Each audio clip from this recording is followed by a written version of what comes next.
Quand les nouvelles s'affolent, Métropole fait le point. Le point tous les matins, simultanément sur radio et Télémétropole. Le point est une courtoisie de la BNC, Arcordia Shipping, les pompes solaires, Chimgé, Unipièces et Lissa Lotto. Madame, Monsieur, bonjour. Bienvenue à la rubrique Le Point de Radio et Télémétropole. Merci de votre fidélité, merci surtout de l'intérêt. Nous avons le privilège d'accueillir sur le plateau ce matin le député Emmanuel Dubourg, député canadien d'origine haïtienne. Est-ce qu'on peut se permettre de dire que nous avons le privilège d'accueillir l'un des nôtres? Je me pose la question. Député, bonjour. Merci d'accepter d'être avec nous ce matin. Parce que c'est le cas. Donc je peux bien le dire, on accueille l'un des siens. Exactement, avec grand plaisir. Avec grand plaisir. Merci de votre disponibilité. Je dois profiter de l'opportunité pour remercier notre correspondant au Canada qui a fait la coordination entre nous et vous, Goudou Jean-Numa. Et même si d'abord il y a pas de trop bonnes nouvelles, c'est pas une bonne nouvelle à partager avec le public quand on a appris que Emmanuel Dubourg a décidé de jeter le tablier politique une fois pour toutes et dans les 2 prochaines années, alors que ça fait déjà plusieurs années que vous êtes député, et je dirais même Emmanuel Dubourg, que vous étiez la seule voix, ou l'une des voix rares haïtiennes au Parlement québécois. Oui, mais d'abord, avant de répondre à votre question, bonjour M. Wendell Théodore, il me fait vraiment plaisir de vous parler et puis saluer aussi les auditeurs, les auditrices et puis saluer tous les compatriotes. Pour précision, je dirais une des voix au fédéral, parce que je suis le seul député d'origine haïtienne au gouvernement fédéral depuis 2013, donc ça fait donc une dizaine d'années que je suis là.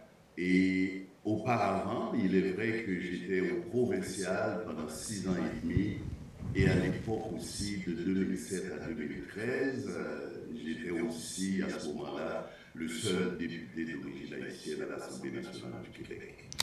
Qui gens ont haïtien qui suivent nous là? Alors, Temko, il dit pour auditeurs et téléspectateurs métropoliaux, Emmanuel Dubourg quitté Haïti en 1974. Il a gagné 15 ans. Il vit pendant un petit temps en Afrique. Il a enseigné tout en Afrique. Il a installé les bons amis, papa actuel, Premier ministre Trudeau. Et qui t'a même suggéré pour lui faire politique, si je ne me pas trompé, moi. Écoutez, oui, en un certain sens. C'est sûr que, le Premier ministre Justin Trudeau, avec son père qui était Premier ministre, tout ça, donc disons qu'il a ça dans le sang. Mais quand j'ai commencé en politique en 2007, il n'était pas encore politicien. Et je me rappelle, il était venu à mon local électoral et pour m'appuyer. Mais en même temps, il avait l'idée de se lancer en politique et il se trouve qu'il devait se comparer, il devait sortir une Haïtienne qui était députée de Papineau, Madame Viviane Barbeau, pour un autre parti politique. Et en quelque sorte, il avait besoin d'appui de la communauté haïtienne de façon à gagner ces élections dans Papineau. Et depuis lors, en 2008, donc une année après moi, il est devenu député de Papineau et de fil en aiguille, en 2013, il est devenu chef du parti, en 2015, le Premier ministre du Canada. De mentionner que vous êtes originaire de Saint-Marc, du Bas-Artibonite. Quelle est la dernière fois que vous êtes venu en Haïti? La dernière fois que je suis venu en Haïti, c'était après le tremblement de terre. J'étais en mission, tremblement de terre de 2010. J'étais en mission en Haïti pour à peu près 2 jours, je pense. Et À ce moment-là, nous avions visité le Palais national. Il y avait encore beaucoup de tentes à Champ de Mars. On me promenait dans toute zone ça pour regarder des dégâts. Et dépassé tout, j'avais été voir la cathédrale parce que mon ancienne école, tout près de la cathédrale, donc c'était important pour moi pour me dire comment s'atteler sur le terrain, de façon à ce que, à l'époque, j'étais au provincial et le Québec était très présent pour apporter de l'aide à Haïti. Et c'est dans ce sens-là que, j'étais en Haïti pour évaluer la situation. Donc, c'était en 2010. Mais il faut dire que Haïti, depuis que j'ai quitté, j'ai fait peut-être un total de 4 voyages seulement en Haïti. Et ça va faire bientôt 50 ans depuis que j'ai quitté mon pays d'origine. Mais je me rappelle fort bien, Monsieur Théodore, que la première année de mon élection, en 2007, j'étais à votre micro. Donc, vous aussi, ça fait longtemps. Oui, ça fait longtemps. Les métropoles. Nous étions tous deux très jeunes. Ah ben oui, très jeune, pas de cheveux blancs, non, à fleur de l'âge. Tout à fait, tout à fait. Alors, vous avez dit avoir eu la possibilité de vous rendre au palais, à la place où se trouvait l'ancienne cathédrale. Savez-vous, député, qu'on ne peut même pas imaginer une visite dans ces lieux-là actuellement, aujourd'hui, en raison de la situation sécuritaire? Oui, j'imagine, et je dois vous dire que, à travers mes fonctions, tout ça ici, mais je suis vraiment de très près ce qui se passe en Haïti. J'écoute la radio et puis sur les médias sociaux aussi, je suis au courant, enfin, pas dans les détails de ce qui se passe, mais les grandes lignes, oui. Je suis très intéressé à savoir ce qui se passe en Haïti, de façon à accompagner le gouvernement canadien pour aider le peuple haïtien. Alors, on va y arriver. C'est vrai que vous êtes député canadien, mais pas député haïtien. Mais dites-nous, quand vous observez, quand certaines informations vous sont parvenues d'Haïti, ces informations font état de la grave situation, la situation précaire de vos compatriotes. Comment vous vivez ces nouvelles? Ça fait extrêmement mal d'entendre et puis de voir ces nouvelles-là. Et moi, quand je reçois ça, j'en parle à Affaires mondiales Canada, je parle au ministre concerné, je parle au premier ministre, j'interviens au caucus des députés qui se déroule tous les mercredis pour faire état de la situation, pour leur faire entendre une autre voix et non seulement avec émotion, mais leur dire comment est-ce que la situation se trouve et que les droits humains sont bafoués en Haïti, la situation est catastrophique, donc il faut prendre action et on ne peut pas laisser ça continuer de cette façon. Donc c'est vraiment mon cheval de bataille. Et M. Théodore, je dois vous dire que nous avons eu ici des élections en 2021. À l'époque, j'hésitais beaucoup à me représenter en politique parce que ça fait quand même un certain nombre d'années que je travaille et que je suis sur le marché du travail, tout ça.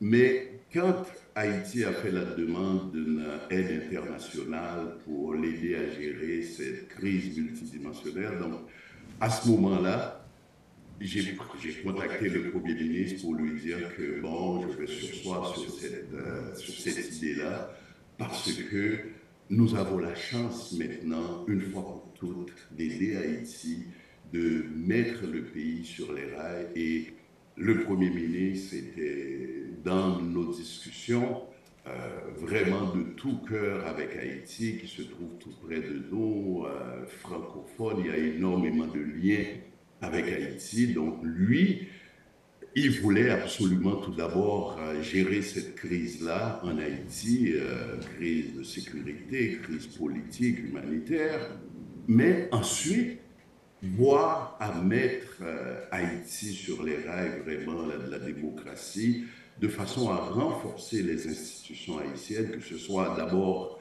la police nationale d'Haïti, la justice, et moi, de par ma formation comme comptable professionnel agréé, j'ai tout de dire il y a beaucoup de choses à faire au niveau de la douane haïtienne, au niveau des impôts en Haïti. Et comme vous l'avez dit en introduction, j'ai été consultant au Mali, en Afrique de l'Ouest, pendant 2 ans.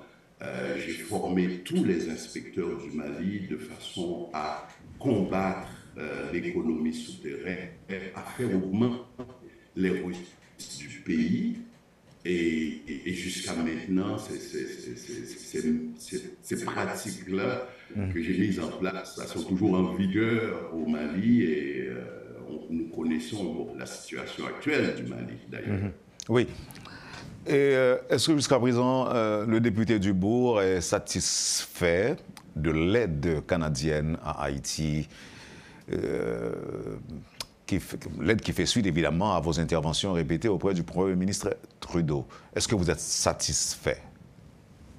Je dois dire que un peu partagé, parce qu'à un moment donné, à notre collaborateur commun, Jean-Louis Maboudou, à un moment donné, j'avais fait une sortie pour dire que le Canada est en mesure de faire plus et plus vite pour Haïti.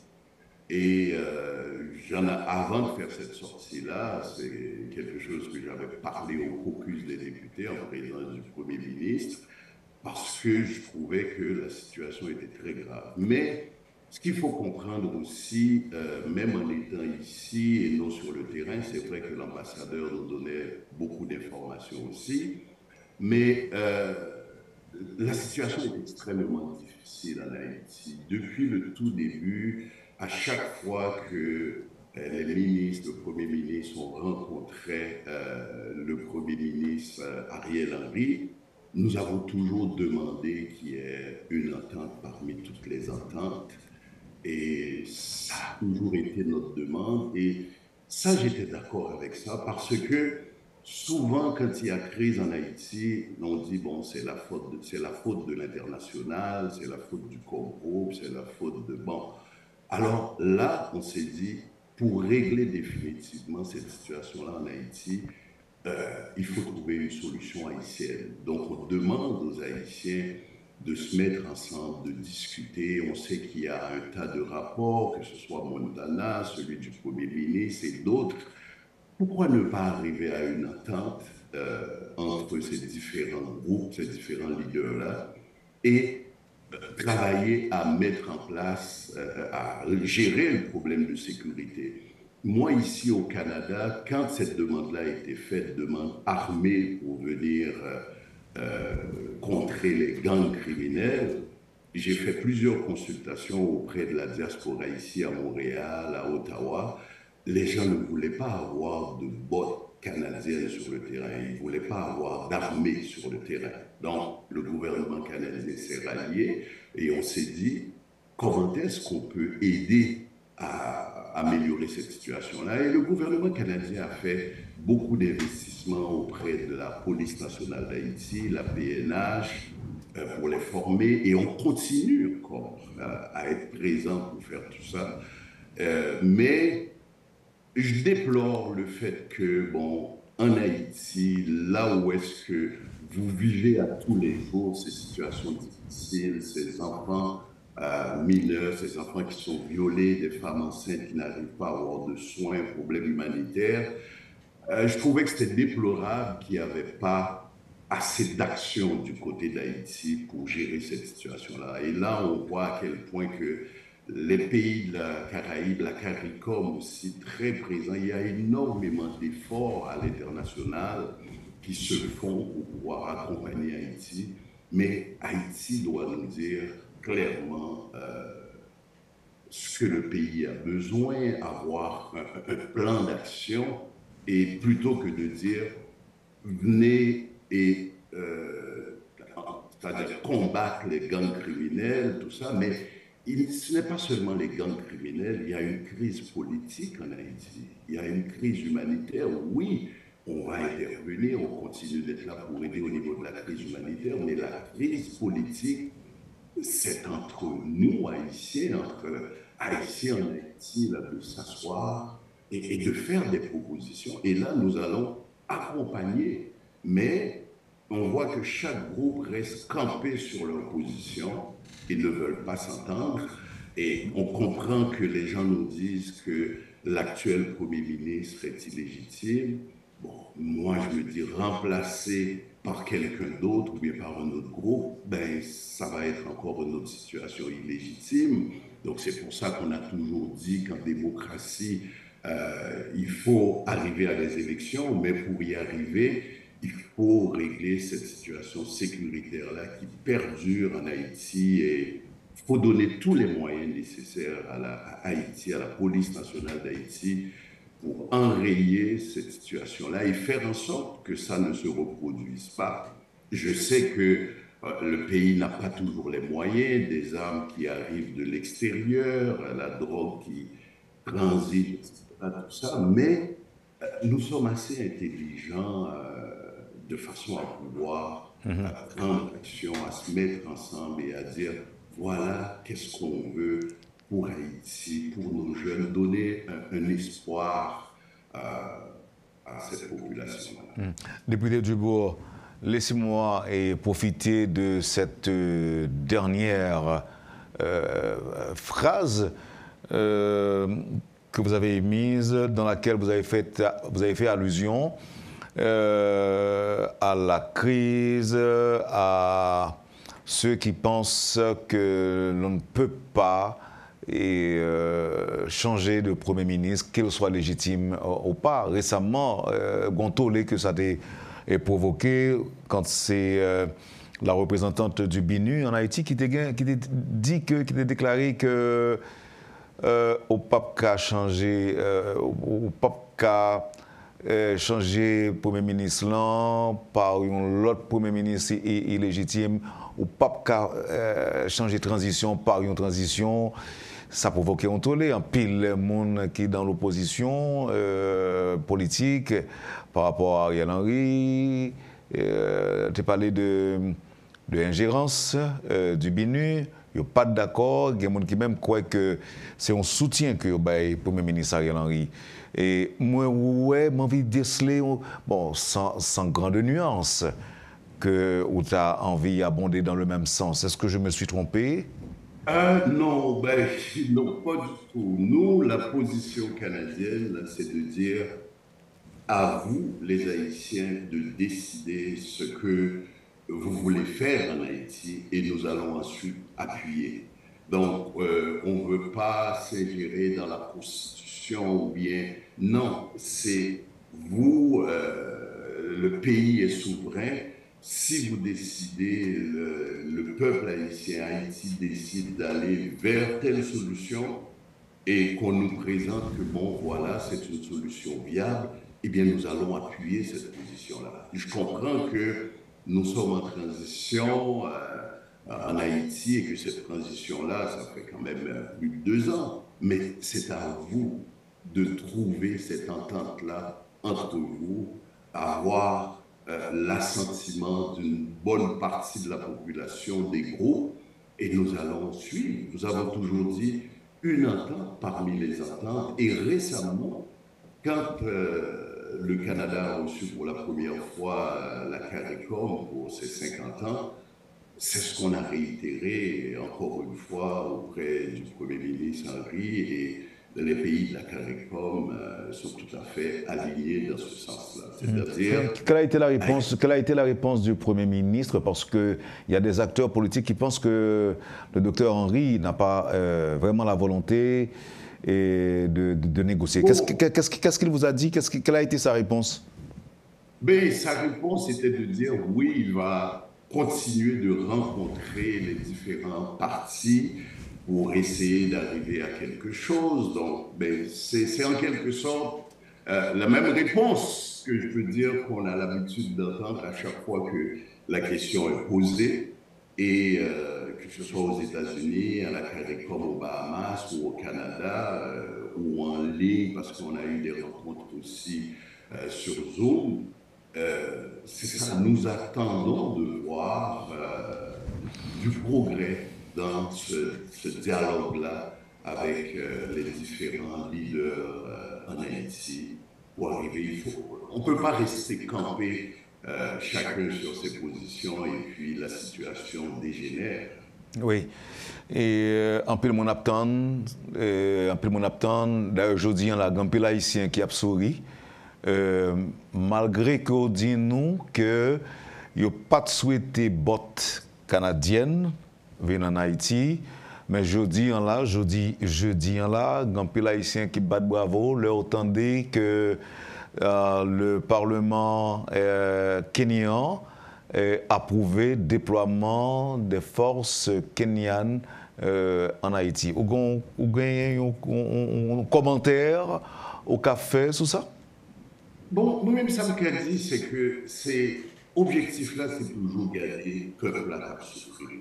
Donc, si on est sorti de quelque part, ben, m'applaudit être là parce que l'heure pour bagaille ça fini, l'heure pour le peuple a sorti dans cette souffrance-là. Et moi-même, tout m'a poussé dans ce sens-là, et le gouvernement canadien, prêt à appuyer, quelle que soit force-là, nous dit que si c'est Kenya, n'a pas là pour nous appuyer pour qu'il y ait une solution qui arrive. D'ailleurs, le gouvernement canadien a fait une série d'investissements, un dernier investissement de 100 millions qui fait, et l'homme pose des questions, il me dit, est-ce que dans 100 millions, est-ce que nous prévoyons une partie pour nous accompagner Kenya qui va aller en Haïti? On dit non, 100 millions, c'est pour la sécurité en Haïti, et que si le gouvernement kenyan, puis avec d'autres partenaires, il y a des demandes qui fait, eh bien le gouvernement canadien sera là, effectivement, pour appuyer. Député Dubourg, cette histoire, justement, cette question de 100 millions, provoque des controverses, des réactions controversées. Le nouvel ambassadeur du Canada en Haïti fait déclaration ça. 100 millions décaissés, quelques 42 millions. Tu as déjà dépensé en Haïti. Il y a des policiers qui ne sont pas d'accord, notamment des syndicats de la police nationale. Ils estiment qu'il n'y a pas qui ça comme ça dépensé, qui ça fait avec lui. Est-ce que vous avez une idée ou même dans quel sens comme ça dépenser en tant que monde qui est capable peut-être de parler avec le Premier ministre Justin Trudeau? Est-ce que vous avez des détails que vous êtes capable de partager avec les Haïtiens? Bon, écoutez, là-dessus, c'est sûr que, on connaît l'annonce de 100 millions faite par le Premier ministre du Canada lui-même. Et je sais aussi qu'il y a un certain nombre de projets qui sont là de façon à utiliser une partie ou bien la totalité de cette somme-là. Mais de là à aller jusqu'à dire quelle partie qui est décaissée, je n'ai pas cette réponse-là moi-même, mais je sais que auparavant, par exemple, il y a d'autres sommes qui ont été allouées, et puis on a vu que ce soit des tanks ou bien que ce soit, on parle d'uniformes, d'autres formes d'équipement, effectivement, pour aller aider la police nationale d'Haïti. Et vous savez aussi que... Il y a justement un petit problème, député. Il y a justement un petit problème quand vous parlez des uniformes. Aujourd'hui, il y a une grosse question qui a pas agité. Il y a des policiers chaque policier décide de faire propre maillot pour sortir, ce qui provoquait une grosse confusion dans la société. Il y a des gens qui dénoncent ça parce que gang, non seulement gang a bon uniforme la police, gang capable facilement de faire maillot tout. Et pour qui ça? Il y a des explications que les policiers baillent, c'est parce que l'uniforme a fini. Donc, je dis, si tu as l'argent qui investit dans ça, et en plus, on a dit, il n'y a pas comme ça, non? Il n'y a pas un uniforme neuf qui a le jeune de la police, non, député? Oui, non, je comprends. C'est sûr et certain que, nous avons un ambassadeur là, du Canada sur le terrain, même quoi que, une collaboration qui peut exister vraiment, là, des échanges, comme des cadeaux, assez direct là, entre nous deux, parce que, bagay ça nous entendait souvent, tout, il y a un pile haïtien qui a dit non, pour qui ça nous a aidé la PNH, alors que il y a un pile dans policiers qui n'ont pas arrêté, qui fait partie de gang. Mais ça, c'est pas des bagailles que le Canada a nécessairement agi sur bagaille ça. Donc c'est dans ce sens ça me dit que intention en clair là nous voulons aider pays, nous voulons aider PNH, mais bon travail qu'il faut faire en Haïti et puis bon appel à conscience peuple là tout pour nous dire écoutez ça va pas continuer comme ça là, parce que vraiment moun y a souffert. Donc faut nous travailler ensemble de façon à ce que aide que la baille là que pas mal dépensé. Donc on est à qui point que corruption endémique tout dans le pays, mais et système de justice, système de la police, pas qu'à faire face à tout ça, mais un minimum de collaboration qu'a fait, à mon avis, de façon à ce que nous contrer, parce que le problème, ça, c'est grave. C'est grave, et puis je regarde d'autres pays comme ça, donc il y a un contrôle qui a été en place là, pour nous agir en ce sens. Donc, c'est regrettable. Moi-même, j'ai me dire, bon, de par ma formation comptable, je travaille dans la police, quoi que ce soit, même penser que les leaders, les dirigeants qui sont là, ben, vraiment, il faut mettre les mains à la patte, parce que ces pays, nous voulons bagailler corriger. Je crois que sans ça, pour nous travailler ensemble, pour nous travailler ensemble, nous ne pouvons pas voir que propre nous-mêmes à tuer propre frère nous. Et le plus souvent, c'est une série de monde qui ne pas même gagner pour eux. Et puis, chercher des mineurs pour faire partie de gang.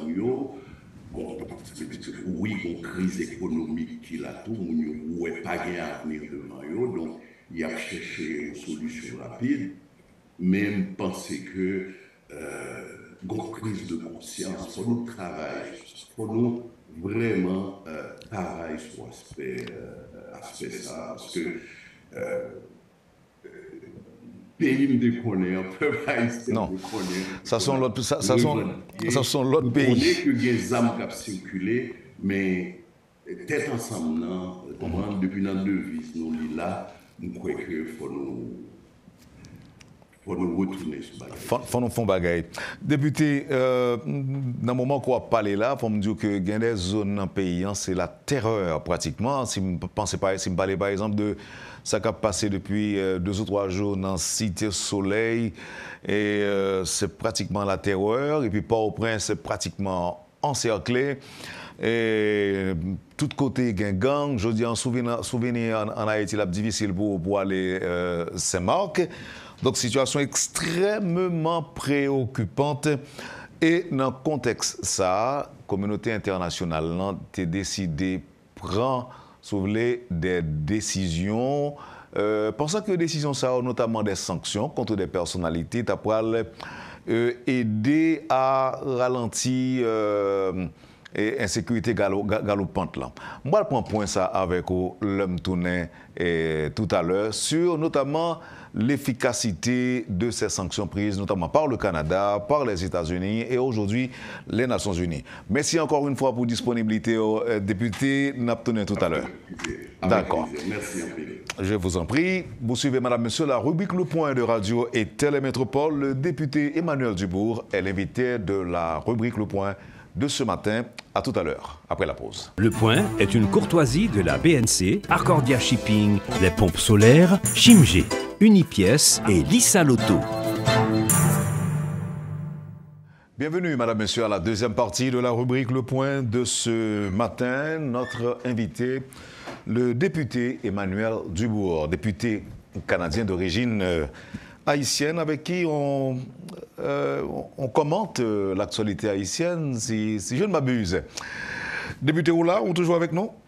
Oh là, toujours là, on est avec nous, m'a marché. Avec nous, n'a marché. Où sont les mêmes petites expressions, ça, yo? Ah, ben non, mais d'ailleurs, c'est slogan, moi, depuis 2013, que me décliné dans puis l'autre langue.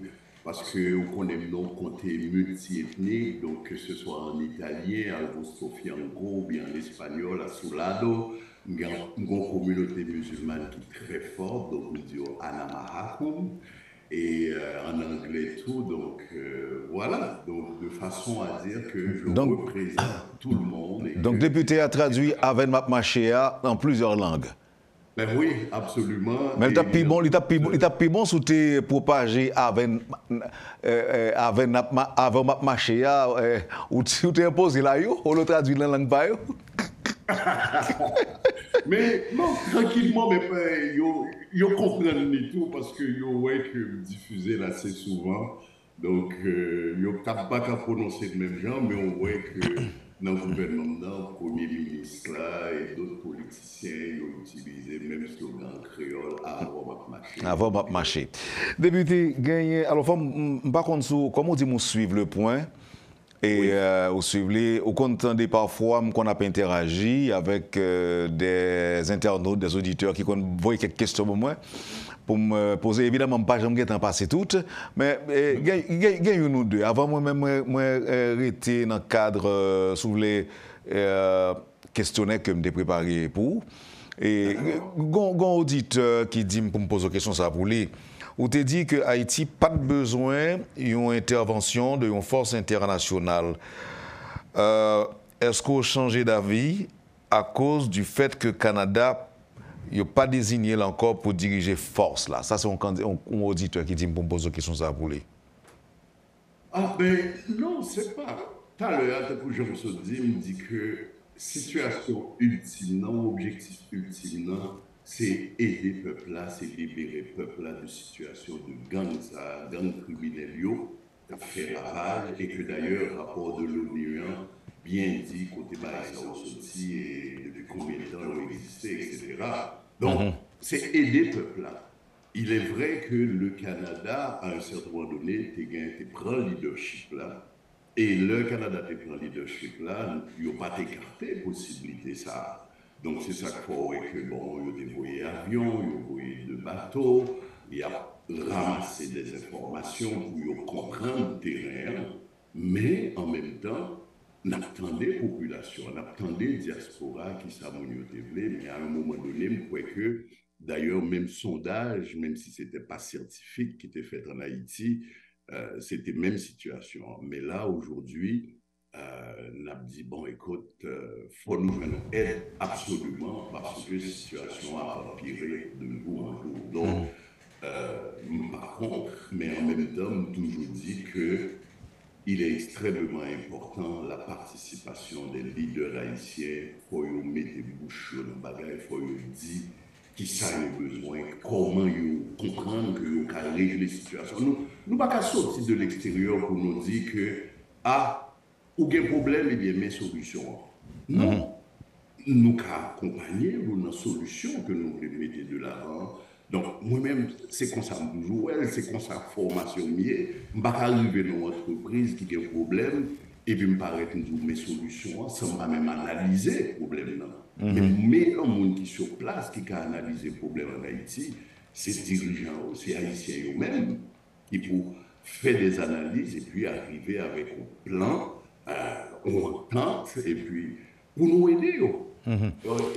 Absolument, c'est qu'à ça. Il y a un monde qui dit que l'argent que le pays qui dit aux amis Haïti paraît pour décaisser, pour débourser, pays ça toujours arrangé pour que l'argent retourne dans le pays. Mais c'est Canada, pas en exception, député. Est-ce que vous pensez qu'il y a un moyen?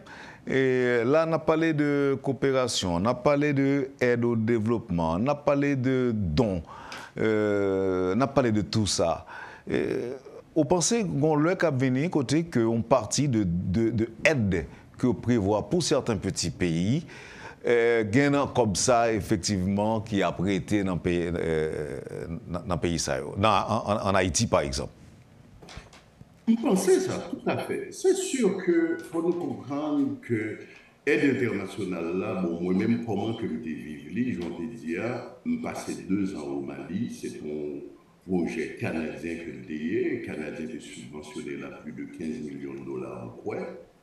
Bref, c'est sûr, par exemple, moi-même, le moins déplacé, mais qui était travaillé moi dans Montréal et puis m'aller au Mali, c'est sûr que, bon, il faut continuer à recevoir salaire moins, et puis là, à l'extérieur, comme ça, gain perdu, mais moi-même, m'aller pour m'aider pays. Donc, c'est dans 15 millions de dollars ça que salaire moins sorti, et puis logement moins, etc. Je me songe à un moment donné, nous devions déterminer pour le ministère des Impôts qui a besoin en cinquantaine de motocyclettes. Les cinquantaines de motocyclettes là, au Mali, il n'y a pas qu'à joindre une cinquantaine de motocyclettes là pour les inspecteurs du Mali. Donc nécessairement, si on prend comme ça, ils ont acheté l'ailleurs, s'ils viennent du Canada, nous comprenons que expertise là, sorti dans le pays, donc expertise ça a un coût. Donc ça fait partie de l'aide, mais en même temps, l'arrivée sur place ou embaucher des gens sur place, ou à essayer le plus que possible acheter des équipements sur place, ou à aider. Donc oui, nécessairement une partie de l'aide là qui peut être difficilement quantifiable, qui retient dans le pays, parce que l'organe aide que nous venons porter après un certain temps, ou est comment que le pays a avancé, on dit bon, c'est grâce à elle. L'on tout inspecteur du Mali en formation, ok, mais formation, ça y a mis en place pendant plusieurs années ou des décennies. Mais ça, c'est grâce à elle, ça que vous devez recevoir, pour ne pas quantifier nécessairement. Donc, oui, il faut nous aller, il faut nous aider. On va regarder par exemple au niveau humanitaire.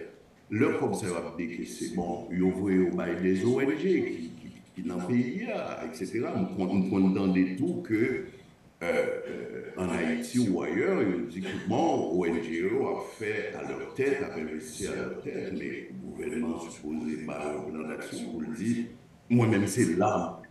Et c'est l'arme, c'est ma crédité, non? C'est dans ce sens ça que nous voulons aller. Ce n'est pas que les bagailles vont aller comme tel. Donc, il y a tout ça qui entre en ligne de compte. C'est pour ça que je dis, il faut nous toujours là sous table de décision pour nous dire, mais ça nous plaît, mais ça nous plaît. Ce n'est pas quitter l'autre monde à venir visiter nous, mes solutions pour nous. Oui, par exemple, il y a un Haïtien qui croit qu'aide la police, il était très utile si il y a des experts. Si il y a des drones, par exemple, dans des 100 millions, si il y a des bails de ce genre qui est capable d'aider la police nationale, effectivement, lutter contre les gangs. Mais les policiers ne disent pas des comme ça du tout, et haïtiens autour. C'est comme si les députés, il y a des bagages qui ont été faits, qui étaient visibles, qui étaient palpables, qui étaient concrets. Nous t'appuons. D'accord avec vous, M. Théodore, mais en même temps, bon, moi-même, songez même avec la ministre Mélanie Joly, ou bien avec Bill Blair, qui est ministre de la Sécurité publique, son ancien chef de police, qui connaît les Caraïbes, série de Caraïbes, là, très bien. Nous discutons pile de bagaille ça. Même moi-même, je me dis, bon, à un moment donné, je même pour me dire bien, je même pour communiquer de armes, de bagailles, nous voyez par exemple en Ukraine, pour me dire que bon, que oui, on a besoin des drones, oui, on a besoin des équipements de télécommunication pour nous bien qu'à contrôler les situations gang dans le pays, et puis il y a besoin d'armes d'eau. Mais en pile haïtien, en pile, on a dit nous, pas vos armes, ou bien pas vos si ça, parce que déjà il y a assez dans le pays, ou bien pas moun nous va le voir, nous va le prendre, puis le mener dans le gang.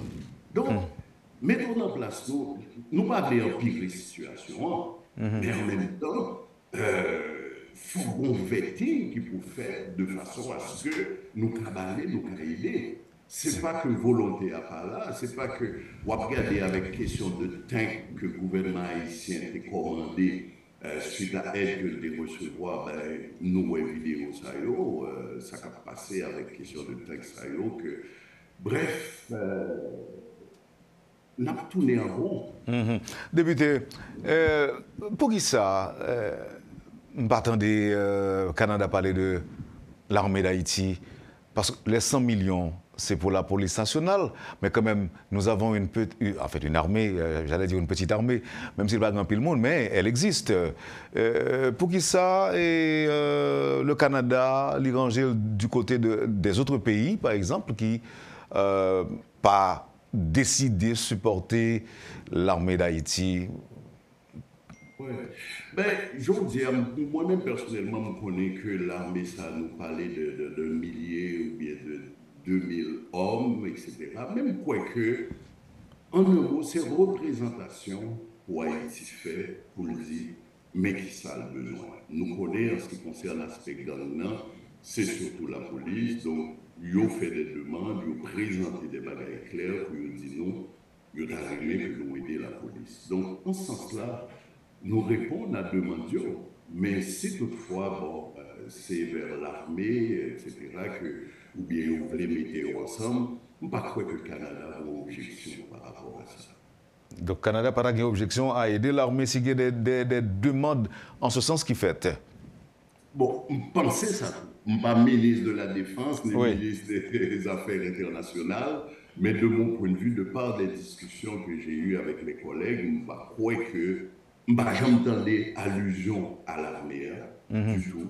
Donc, même de la part de dirigeants haïtiens, bien dans la rencontre que nous participons, nous ne parler de ça. Nous entendons parler de ça dans la radio, que anciens ou des membres de l'armée qui ont dit que l'armée s'est formée pour le aider, pour le dégât. Ok, allons-y, nous besoin de mettre l'homme. Non, parce que je veux dire là, c'est 1000 policiers, oui, on dit qui a sauté au Kenya, évidemment, accompagné d'autres pays, mais il y a des gens qui croient que l'armée que ça connaît là, il gagne plus façon 1 millier d'hommes. Et l'autre bagaille tout, député, comme je parlé quand même avec un Haïtien, il y a des gens qui disent que il n'y a pas l'impression que la police là, ils mettent à l'épreuve. Il n'y a pas l'impression que l'armée en tout, ils mettent à l'épreuve pour mater qu'ils sont gagnants, nous plus attendre étrangers à vider nous. Oui, et c'est un peu dommage, et c'est dans ce sens-là que nous voulons renforcer la police de façon à ce que vous faites ce travail-là. Et je pense tout que même si Kenya y a rentré, mais participation, police nationale d'Haïti et même l'armée extrêmement important. Dans la situation ça, nous ne pouvons pas écarter, on ne peut pas croire que ces policiers, ça connaissent terrain mieux que nous. L'on aller, pas qu'on est dans la Cité Soleil, l'on aller dans série de côté. C'est nous-mêmes qui connaissons zone, malgré le fait que armée sophistiquée, qui a des drones, ou bien policiers qui a des drones, qui a des hélicoptères, mais l'homme est plus au souterrain, et bien nous avons besoin de accompagner nous avons tout travail effectif. Tout à fait. Député, tu as un avion canadien de la Marine royale canadienne qui a survolé Haïti. Et après, nous n'avons pas apprendre que c'est des informations que tu as cherchées. Évidemment, on a parlé avec un parlementaire, un député qui n'a pas accès à toute information, mais qu'est-ce qui arrive dans les oreilles, information que vous joignez sur Haïti, qu'est-ce que vous faites avec eux, côté eux? D'abord, il faut dire que l'information, ça n'a pas partagé avec moi nécessairement, malgré le fait que, de par mes fonctions, mon profil top secret, mais c'est des informations d'Acado stratégiques, toujours dans le fait que le Sahara Canada, nous avons leadership là, nous ne pouvons pas parler comme ça sur le terrain. Donc, il est clair que l'avion a volé en l'air. Bon, dans des mouillons à petits bagages là, c'est sous terrain à passer, et puis avion en l'air, ou bien nous avons 2 bateaux que nous dépêchons rapidement dans la zone, de façon à ce que le trafic d'armes soit fait, etc. Tout ça. En un mot, Canada a rassemblé une série d'informations stratégiques dans ce sens-là.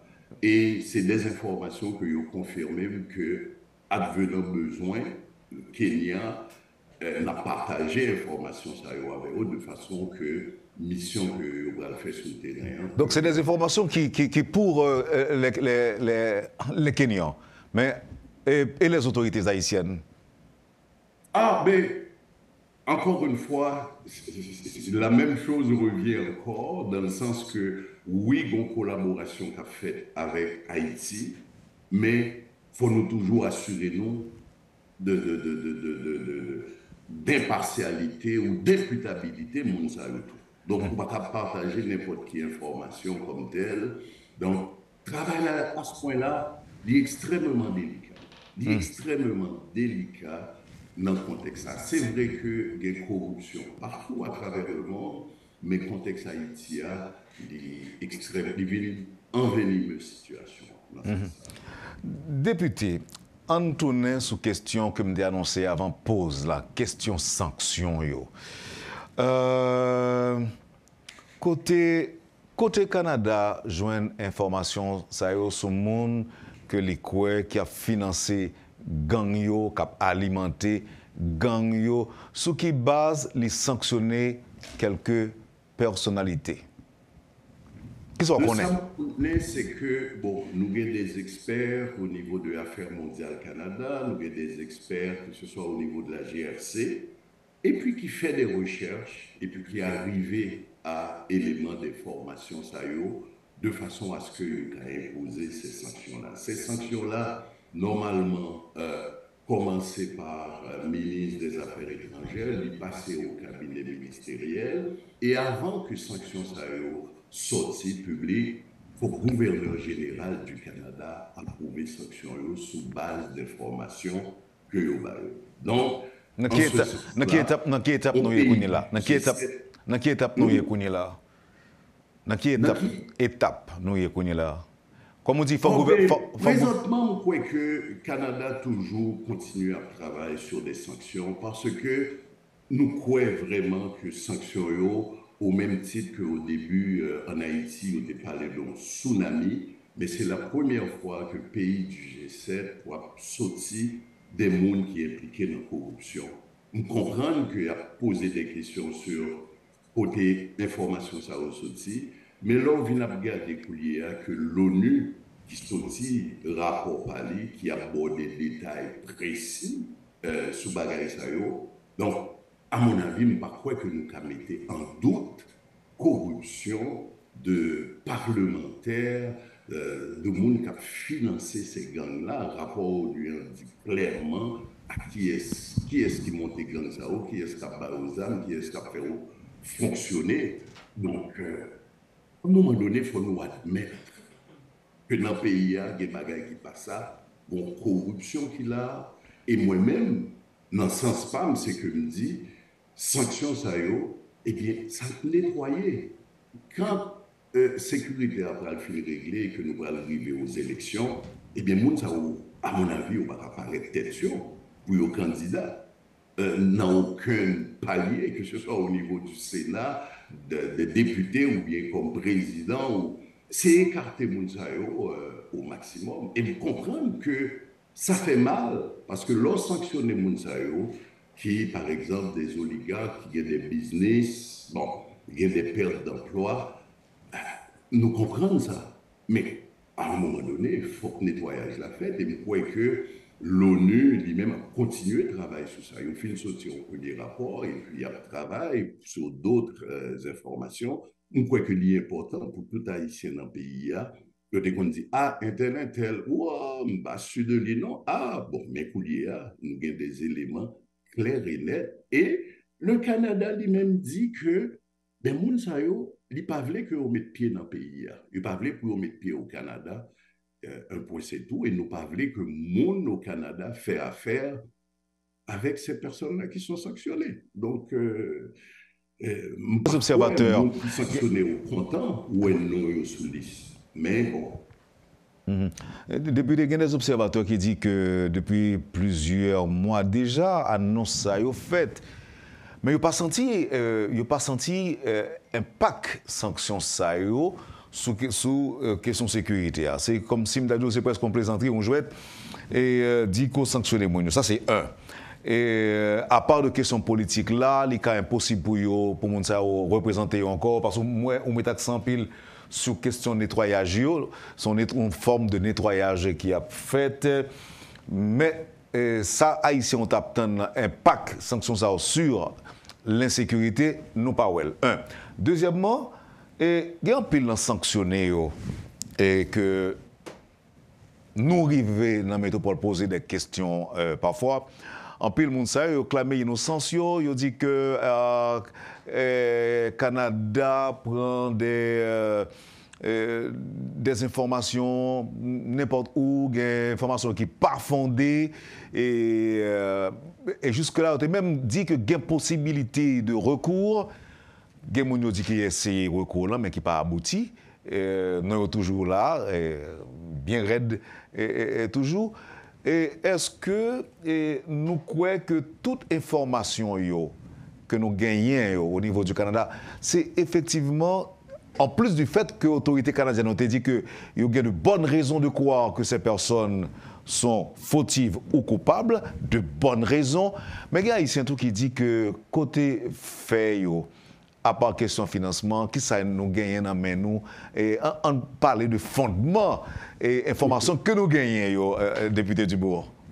Bon, j'aime dire là, d'abord, c'est que l'information, ça, moi-même, pas connaître. C'est-à-dire que moi, non sanctionné au sorti, mais moi-même, pas aucun détail par rapport à qui action, qui geste, ça posé, etc., ou bien origine, revenu, bagaille, illégal, etc., tout ça. Non. Mais première question, là, on parlait de sanctions par rapport à la sécurité. Mais il se trouve que, bon, qui réponse que m'a offert, c'est que m'a dit que gang était déjà assez financièrement stable et équipé aussi en armes. Donc, je comprends que nous n'avons pas impact sur la sécurité, hein, malgré que nous sanctionnons une série de monde. Ça, c'est un. Mais de deux, Canada, son pays de droit, donc tout le monde sait, oui, il y a droit à des recours, oui, il y a droit à faire valoir leur point de vue par rapport à ça. Même penser que bagaille ça c'est devant la justice pour y régler. Bon, moun ça il doit prendre un avocat, il a fait des démarches et moi-même ça me toujours dit c'est que c'est preuve ça que nous pourrons comparer par rapport à ça nous gagnons normalement, c'est comme ça fonctionnait. Et puis pour nous venir dire que si moun ça il est supposé retirer de la liste et que là le gouvernement canadien pourra le retourner sur tout processus là d'approbation monter jusqu'à gouverneur général nécessairement pour que sanctions soient enlevées. Mais moi-même penser que le bagaille soit fait, c'est des bagailles qui pourraient aller devant la justice, qui arrivent public. Donc, il est vrai que moun n'en doit défendre ni, mais l'arrivée devant la cour, bien à ce moment-là, chaque partie pourra mettre des preuves dehors, et c'est là ça, il y a qui preuve que le Canada emmène sur telle ou telle personne sanctionnée. Il y a des gens qui sont capables d'arriver là, qui t'arrêtent peut-être un règlement à l'amiable, parce que vous ne pouvez pas qu'on ait toute sa grande invention. Donc, ça, c'est un processus légal, d'accord, mais effectivement, tout le monde a le droit dit que ce n'est pas vrai, et puis pour défendre le pour blanchir non. Parce que si il y a un héros qui fait, et c'est des bagailles qui sont arrivées. Merci, député. Là, nous allons finir avec l'interview, mais évidemment, tu poses une question ça au début. Je suis obligé de conclure avec les députés. On dit que l'IPRAL l'a campé sur question politique, l'IPAP fait politique encore. Je ne même parler de mauvaises nouvelles. On va comme ça, les Haïtiens autant d'eux. Député, est-ce que cette décision en est irrévocable? Ah oui, tout à fait, tout à fait. Décision irrévocable, parce que moi j'ai annoncé que je ne vais pas représenter dans les prochaines élections. Et les prochaines élections, au plus tard que le cas arrivé, c'est dans 2 ans, en octobre 2025, parce que nous avons des élections à date fixe. Mais puisque nous sommes gouvernement minoritaire, il est arrivé à tout moment que les partis d'opposition décidaient de renverser nous. Et à ce moment-là, je ne vais pas représenter. Même pour la décision, ça, ce n'est pas une décision facile parce que, bon, Ça fait plus de 16 ans et demi que mon politique, mais au total, ça fait 40 ans que m'a roulé boss moi en tant que comptable professionnel agréé, en tant qu'enseignant, me fait 20 ans à Revenu Canada, tout ça. Donc, et Wendell, nous étions en 2007, mais le mois prochain, je vais 65 ans, mon grand-papa. Donc, à un moment donné, je pensais que c'est important pour moi pour me retirer. Donc, je ne vais pas prendre décision d'un coup pour me dire de démissionner. C'est comme si on dit là, préparer pour me sortir tout parce que mon grand-papa tout. C'est ça que je me rencontre en 2007. Mais en un mot, c'est par rapport aussi à un tas de choses. Parce que j'ai des employés. J'ai un employé, par exemple, qui a travaillé avec moi depuis le premier jour de 2007. Donc, par respect pour mes employés, par respect pour mes électeurs, parce que nous avons toujours bonne confiance au maximum. Ou à un point tel que, à chaque élection, nous jouons à augmenter le pourcentage. Donc, l'homme finit dans la dernière élection avec 60%, et puis le deuxième candidat finit à 18%. C'est important pour me respecter l'engagement envers la population. Et m'a profité de la communauté haïtienne, merci, parce que la communauté haïtienne n'a supporté mon pile. Est-ce que vous avez des gens déjà, ou des têtes montantes, non, même communauté qui est capable de remplacer? Il y a pile de monde dans la communauté qui est à Montréal, qui est au Québec, au Canada, qui est extrêmement compétent. Et moi-même, qui ça me souhaitait, me dit, l'homme a fait 6 ans et demi dans l'Assemblée nationale, me dit pour compte moi comme haïtien, l'homme allait, grâce à Dieu, qu'il y a un pile haïtien qui passait, puis qui l'a toujours, qui ministre, qui a des postes importants. Je suis arrivé dans le fédéral, ça fait 10 ans, encore pour compte moi. Donc là, encore une fois, à mon avis, l'histoire va se répéter. Nous avons encore beaucoup plus d'Haïtiens, et non seulement au seul, qu'au Parlement canadien. Et pour me finir, il faut me dire, Wendell, c'est que ici, dans Montréal, il y a une série de petits monde que je ne connais pas, que ces gens c'est tout à prier pour moi. Ils ont rencontré dans l'église, ils ont fait des groupes, ou pas qu'on a qui point ça, c'est important pour moi. Et moi-même, c'est de me rencontrer avec des petits jeunes de 10-12 ans, les me rencontrer au Caprélé. Emmanuel, ne pas les députés, ne pas les monsieur Dubourg, c'est Emmanuel. Donc, rapprochement, ça fait si mon a senti que lui-même tout le capable. Parce que moi-même, j'en dis, en côté de sortir dans Saint-Marc là, on m'a fait 10 petits, papa mourit, il me 3 mois de naissance, m'arrive, m'a fait ça, et bien, pile là, qui a mené Haïti, qui a mené le Canada encore plus loin. Et c'est dans ce sens-là, je me dis, bon, eh bien, m'a retiré moi, et puis, je suis toujours là pour m'appuyer. Et je m'a dit tout, m'a sorti là, ces 2 concerts avec le Premier ministre là, avec le Parti libéral, ouais, et m'a regardé tous les députés de l'opposition qui ont traversé la Chambre, qui ont venu féliciter moi, qui ont venu souhaiter une bonne chance. Donc, oui, c'est vrai que c'est des opposants, c'est des adversaires, mais ce ne sont pas des ennemis. Il faut nous apprendre qu'à Chita parler avec l'autre pour bien peuple là. Donc, moi-même, toujours pousser pour la démocratie, toujours pousser pour la justice sociale. On ne pas dire que je ne pas fait, non, pas du tout, mais il faut nous travailler dans ce sens-là. Est-ce que c'est une culture, une nouvelle culture dans la pratique de la politique au Canada que mon a dit il sent fatigué qu'elle a l'autre chance parce que mon a fait politique dans pile l'autre pays notamment la Caïno en pile là de aussi qui a mourir sous pouvoir il va préférer au lieu qu'il dit que pendant tout bon sens sous yo give up c'est quoi américain t'a dit son nouvelle culture côtoyant qui fait ça parce que tu as arrêté toujours député. Oui, non, on a arrêté toujours, et puis, ouais, que bon, si l'élection vient déclencher là, avec l'expérience que nous gagnons, ça va le faire 9e campagne électorale au total, toujours gagnant. Donc, on n'a pas de problème, même pas qu'à dire son culture, parce que il y a des mondes qui, d'ailleurs, noirs au Canada, qui est plus longtemps au pouvoir là, madame, ça a Eli Fry, il est dans le parti politique moyen, mais lui-même, ça fait depuis 30 ans que là, depuis l'époque Pierre-Éliott Trudeau, que là, comme député, et il l'a toujours, et le jour l'a prêté toujours. Donc, c'est soit chaque monde, et soit regarder aux États-Unis, tout, campagne électorale à la fête, je ne pas croire que, bon, nous dit 65 ans à approcher et que nous pas fait politique encore. D'ailleurs, au niveau du Sénat canadien, ben, sénateur là, jusqu'à l'âge de 75 ans. Donc, non, moi, bien en forme, grâce à Dieu.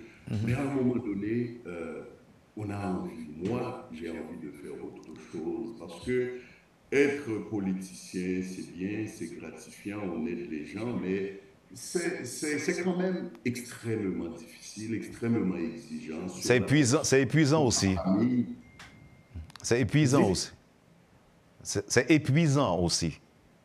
Oui, c'est épuisant, mais il faut aimer le service public, il faut aimer servir les gens. Et dans le bureau, pas moins, on a dit que nous avons une bonne moyenne, nous battons.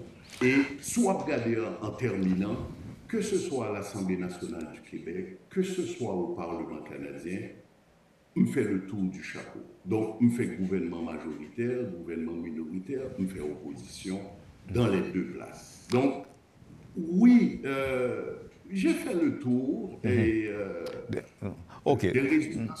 Député Dubourg, m'a quitté dans mes 2 minutes pour parler avec politiciens haïtiens.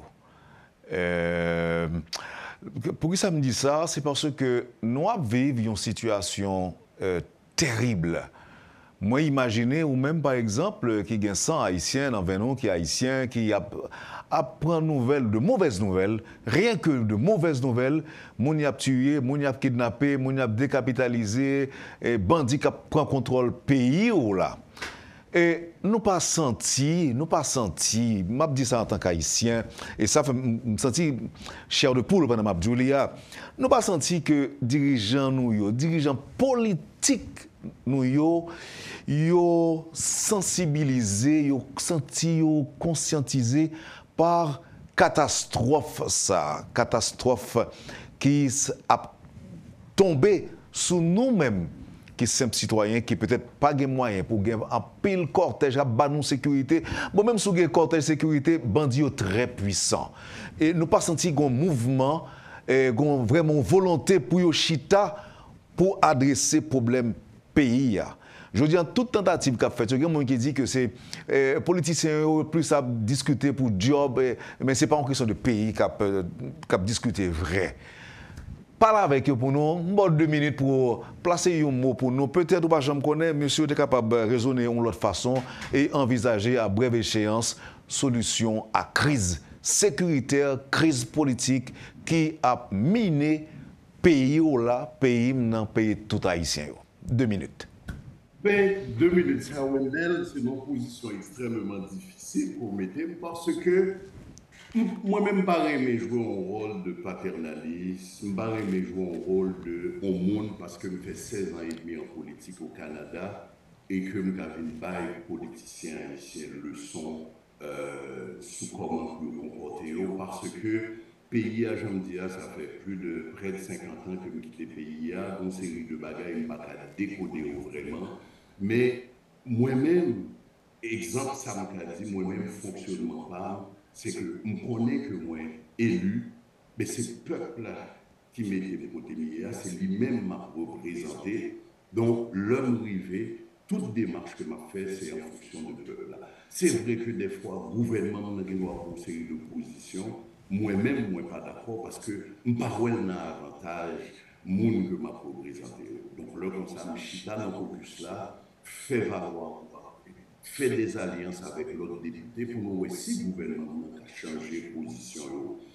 Et c'est vrai que politiciens, égo-politiciens sont toujours très forts, c'est vrai, mais ce n'est pas avantage personnel, nous, ce n'est pas peut-être pas nous pour nous gagner. Moi-même, depuis que je suis rentré en politique là, que ce soit avec mes enfants, je dis que je ne connais que marcher, utiliser l'expression, avec les fesses, c'est parce que mon politique, parce que les médias toujours là à surveiller, il y a fouillé dans le dossier où chaque geste. Donc, une transparence qui peut exister, une série de mécanismes de reddition de comptes qui peut exister, que le gouvernement prend une décision, eh bien, il faut qu'il y ait des garde-fous, des experts qui pourraient venir discuter de décisions ça avec des preuves.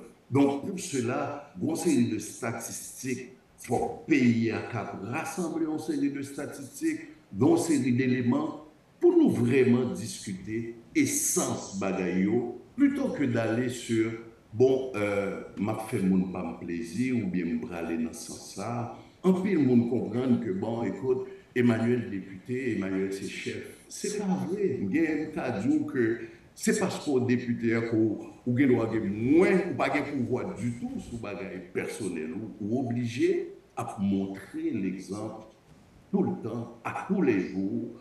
Il doit lever, m'a sorti là, m'bral dans la pharmacie après l'acheter un bagaille, mais obligé à penser à comportement, comment m'a habillé, parce que pas qui est-ce que va le rencontrer, ou à représenter le gros charge publique, et charge publique ça, même l'homme parti en voyage, étant donné que j'en me disais c'était seul haïtien, que je arrivé en voyage dans une série de pays, et puis dès à l'aéroport, que nous nous reconnaissons moins, ou pas qu'à retirer le chapeau politicien, charge publique là, ou toujours gagne, parce que moun ap gado, moun ap suivi, et puis il y a demandé qui sont allés pendant tout ça là, ils sont faits.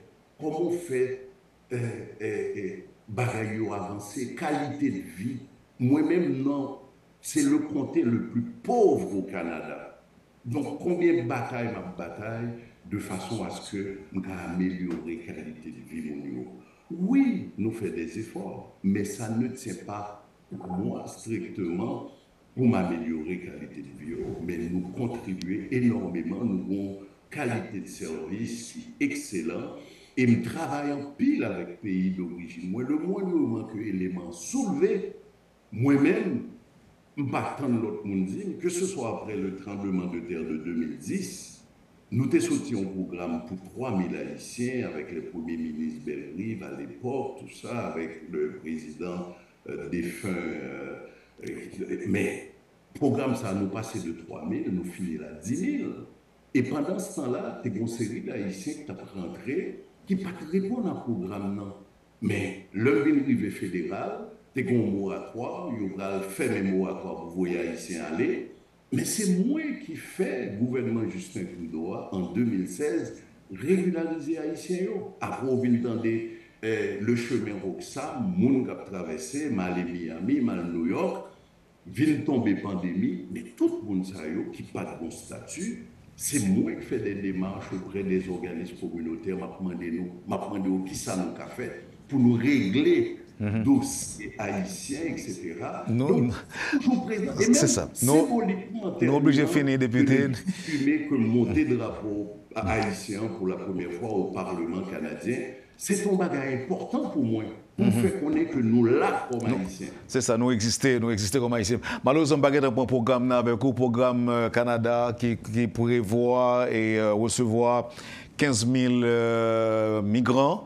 Oui. Haïtiens. Peut-être très brièvement, ça me dit vous, c'est que moi-même tout, moi déploré le fait que dans le programme ça, Québec t'ai dit que ne pas participer. Même Guénois Dimonio, le gouvernement canadien continue à travailler là-dessus. Nous avons des discussions régulières et très franches avec Québec.